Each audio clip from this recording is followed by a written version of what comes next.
Hey everyone, Kevin here.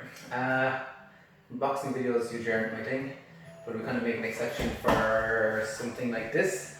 This is probably one of the fourth or fifth videos that have been released for this monitor. And if you compare someone like myself who's not a YouTuber to someone like Linus who has, 13, 14 million followers or something like that. There's only like 2 or 3 people that have actually posted videos on this, and there's 1 or 2 maybe people like myself. There's a nice lad in Germany who posted videos, but there's basically 3, 4 or 5 videos on YouTube about this monitor. The reason there's so little reviews right now is this monitor is probably one of the most desired monitors on the planet, and everyone's waiting for reviews to come out and in-depth previews or whatever, or lots of videos. Samsung kind of dropped the ball. They haven't sold it on their own website yet. They've given it to resellers, and the resellers they've given this monitor to, they've actually had to do a recall in Best Buy, I think, and Micro Center and people like that in the US have actually had to send back their monitors to Samsung because of some QC issues, in that there has been light bleed on where the frame is coming apart. There has been issues where people are breaking when they take it out of the box, which is what I'm trying to avoid right today. Dead pixels, heat issues that maybe are melting the monitor casing, a lot of firmware issues which can be resolved if you get the latest firmware and put it on a USB stick and update it day 1. There's a version 1.5.00.3 right now. It's a Korean version. It doesn't change the English language. You just stick it in, update it. That's what I plan to do. It fixes a lot of the resolution issues and HDR issues that exist in this monitor, but by and large, you'll also people that will exaggerate maybe the issues that are at hand. By and large, it's also going to be people that are going to love this monitor, and it is the flagship monitor worldwide right now. The reason it's a flagship monitor is it's got a 1 millisecond latency, which is, as much as the human eye is going to notice. It's got I think it's a 1000 R curvature. Now I haven't done the maths on this, but if you put 4 or 6 or 8 of these together, you will end up in a perfect circle where you'll just be surrounded by monitors. It's the most curved monitor out there right now. Samsung themselves and other vendors have started with ultrawide monitors in that they had a 3600 curvature and 1800 curvature. This 1000 R curvature is the same curvature of the human eye. So what should happen is you should be able to sit down in front of the monitor and just have a whole field of view in line with the same curvature of your own monitor, with your own eyes, which is quite interesting. And apparently you don't have to look left and right, unlike other 49-inch monitors like this. LG do a nice monitor. It's about 60 Hz. It's very good for productivity, whereas this one is very much for the gaming community. I'm hoping it's going to be for productivity because I don't have a gaming monitor. So in terms of trying the PC master race, I can't. I don't have a desk. I don't have a PC rig right now. I do have a Secret Labs chair. It's pretty good. It's one of the best out there. It's the Batman one. It's got a Batman logo. It's got really good PVC leather. It's got the backrest. It's the Titan from Secret Labs. Batman logo on the back. So I have the chair. I now have a monitor, don't have a PC, don't have a desk. We'll get there. I'm renovating at the moment, and that's my main goal. In terms of gaming, I'm more of a console gamer. I have 200-inch screen with all the different consoles, PS4 Pro, Xbox One X, Switch, whatnot. Going back for the last 10 or 15 years of consoles. And as you can see, I'm into arcade machines. Now this is a modern arcade machine. It's a Vulix from Japan. It's brand new. Machine direct from the Taito factory in Japan, and playing Street Fighter 5 right now. But I do have a lot of machines that are playing, Bubble Bobble, Pac-Man, things like that in the room next door, on a Sega Rally machine.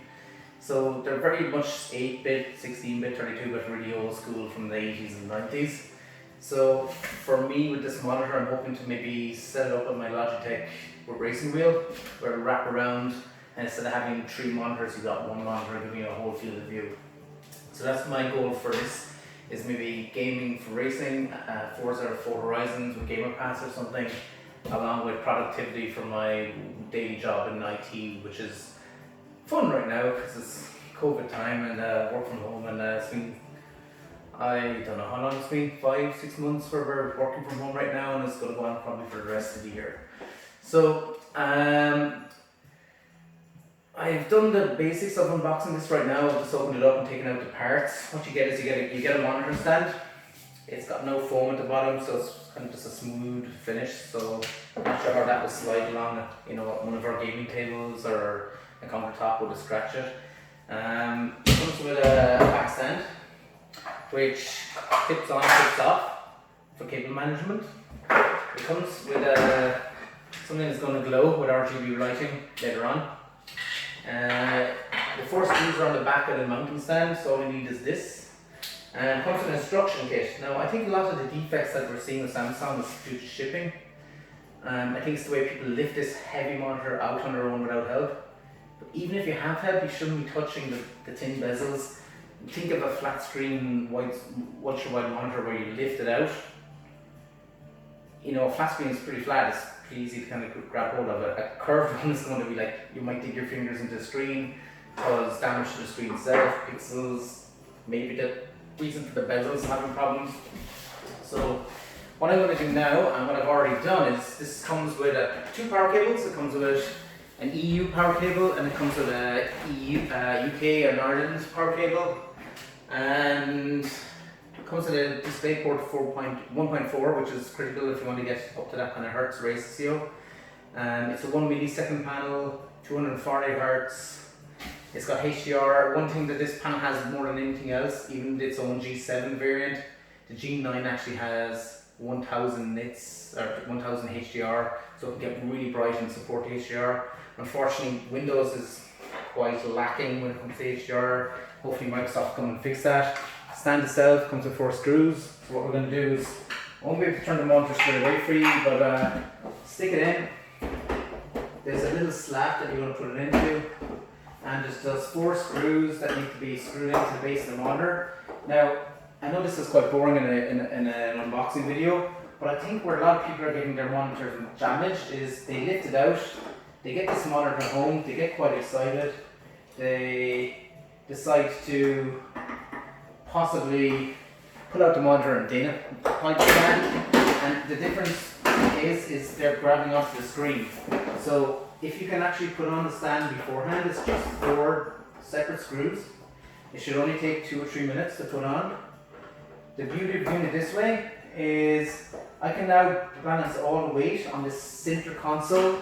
It's a LED panel at the back that's going to light up into, I'm not sure how many colors, but I know there's green, red, blue, different colors that are quite cool and interesting and all that.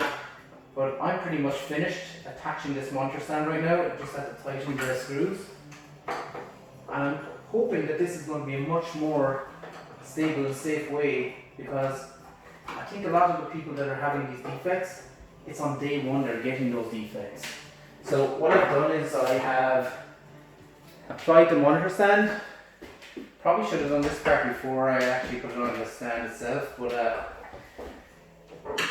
stand goes on here. So what I've done is 4 screws onto the back of the monitor, and 1 screw to screw on the stand, which we're doing right now, and that's it.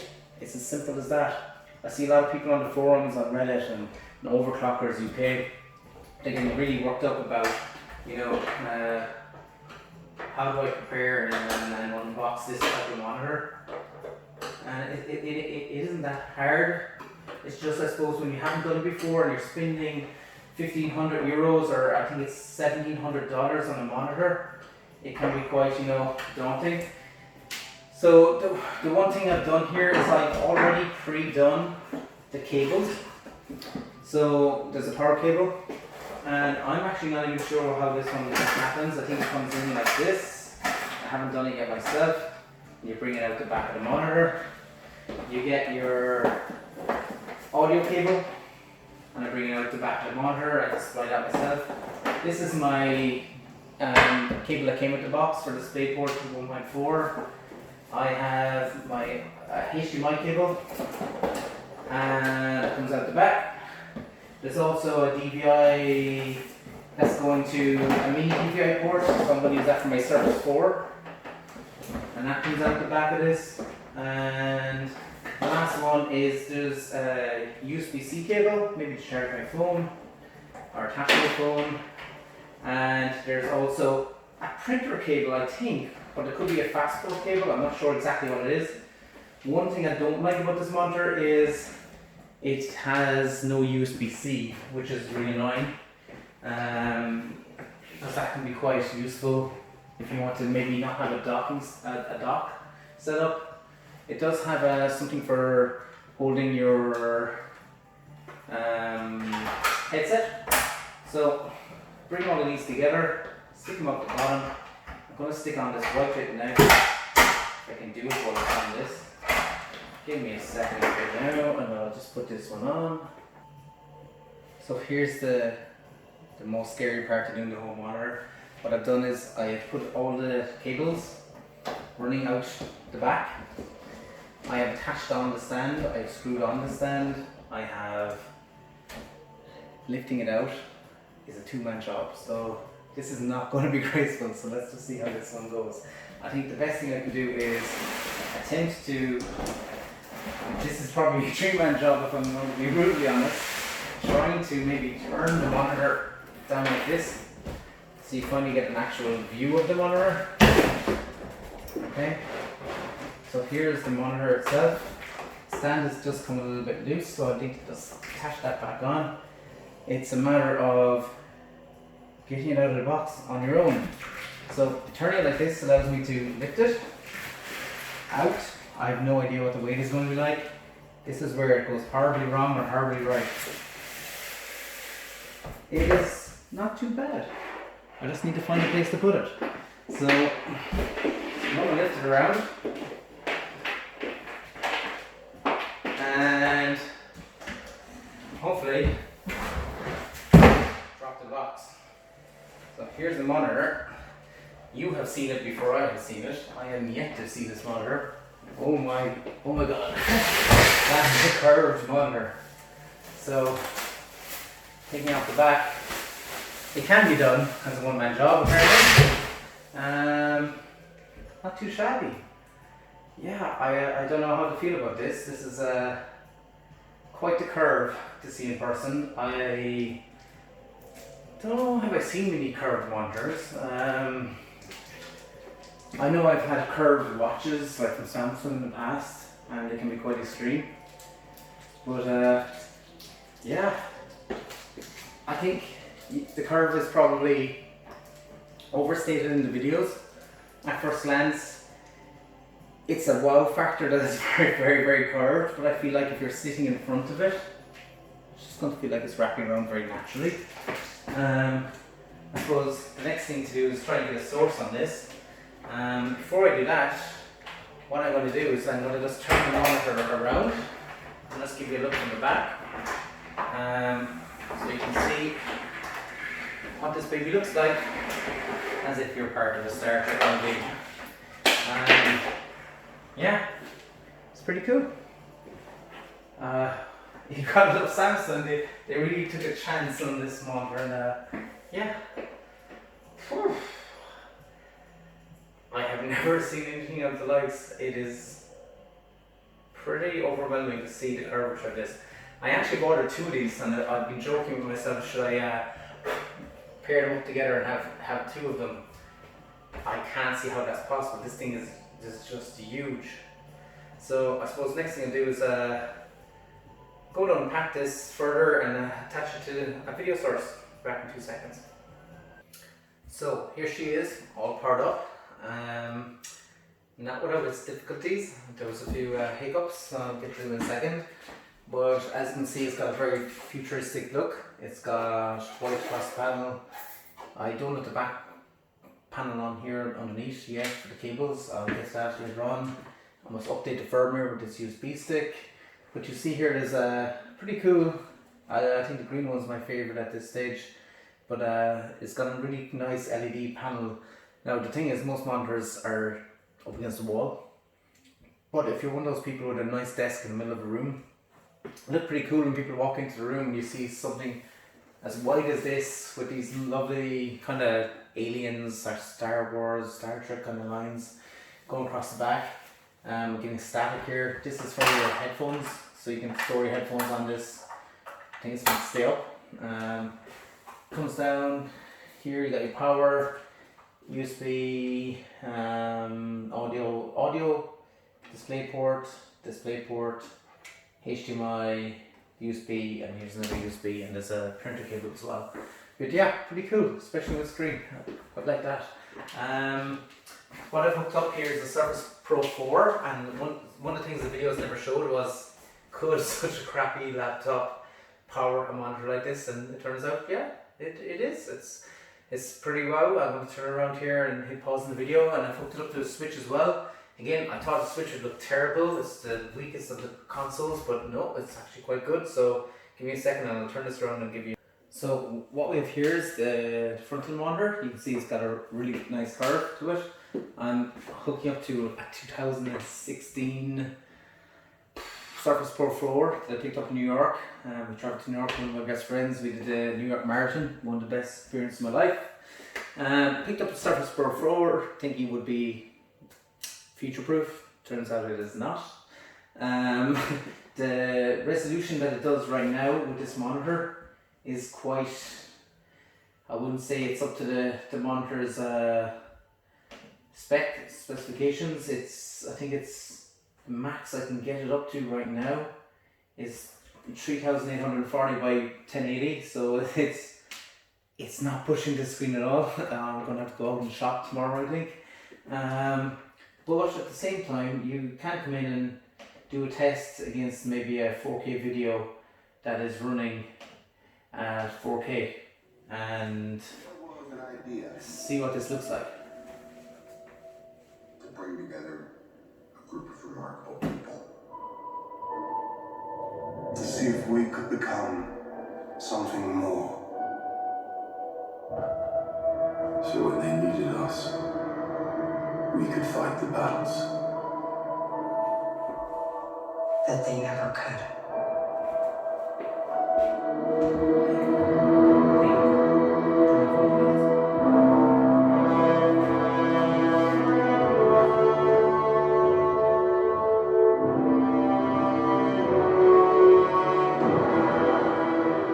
In time, you will know what it's like to lose.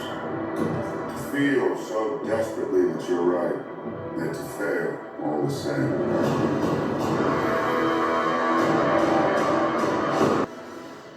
So yeah, that's quick look at Avengers. The other thing you can do is there's a little knob under here to control the screen. If I can find it. And you can pick your video source. I'm going to pick HDMI. Again, I'm not going at 4K screen. What I'm doing here is I'm loading up Zelda, and it will give you an idea of what Zelda looks like on a screen like this. It says current resolution is at 1200 by 720 as opposed to the optimal resolution of 5000 by 1440. So yeah, not ideal, but very much actually playable. I was very surprised to even consider that this would be an option.